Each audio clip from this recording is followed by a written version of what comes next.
मित्रांनो हे टोटल 11 याचे पाडे आहेत. आदतमधल्या सर्व पाड्या आहेत. या 11 पाड्यांची मिळून किंमत सांगत आहेत 7 लाख रुपये.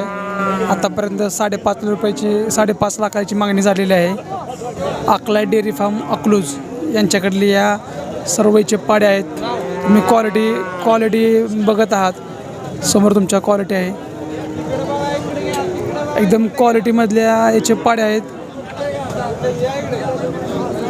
अशा प्रकारे मित्रांनो सांगोला बाजारामध्ये तुम्हाला याचे पाड्या ह्या पाहायला भेटतात. आता ह्या 11 पाड्यांची एक ग्रुप आहे. मगाशांचा व्यवहार चालू होता. 5.5 लाखाची मागणी झालेली आहे. परंतु डेअरी फार्मवाल्यांनी 7 लाख रुपये किंमत सांगितलेली आहे.